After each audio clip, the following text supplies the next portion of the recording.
2. Donald. Check 2. Nice to see you. I'm very excited. Check 2. Erica's going to start.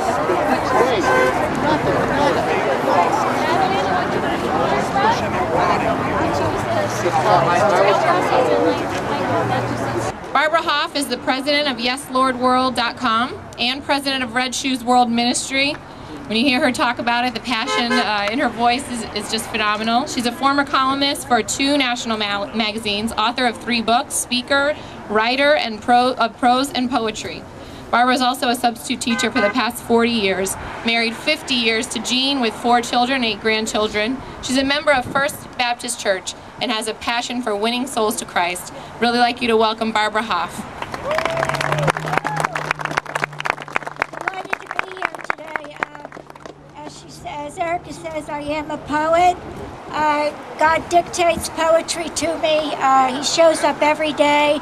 And I've written a poem for such a time as this that he gave me for this occasion. This is my 23,000th poem in the last 10 years, so you know that I did not write them. So this is what he has for us today. It's called One Voice.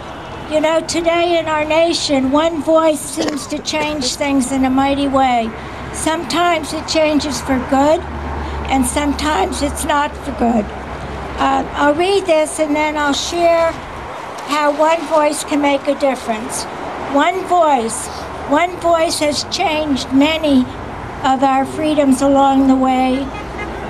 Let us be that one voice today. A voice that keeps religious freedom strong in churches, schools, and streets. Speak out to be free to share with all we meet. Speak out when things aren't right. Day after day, night after night. God gave us a simple instruction book. Perhaps our politicians should take a look. Our families are falling apart. Take heart, friends, take heart. Where are the moms and dads today? Families have gone astray. When churches are dictated to, away from what God's word tells them to do, they crumble and fall. Isn't that what the government wants after all? Churches have been our comfort zone for many that have been left alone. Feed the hungry and clothe the homeless man. Most of all, learn about the great I am. I was a substitute teacher in a school system for about 11 years. I have been subbing for 40 years now. Kids were just getting into drugs and alcohol. I knew they needed the same Savior I found at their age at 16. I prayed that I would be used with these young people. I got on my knees and I said, Lord, please send them, if you want me to tell them your plan, give me the words to say and send them to me. In a 6 weeks period, 71 teenagers came to me and invited the Lord into their lives. We started a non-denominational Bible study. Catholic, Protestant, Jewish, non-denominational came. They got off of drugs and alcohol. A young girl in my class family belonged to a cult religion and complained. That one voice had me phased out of the school system. Yet my one voice continued on to other schools.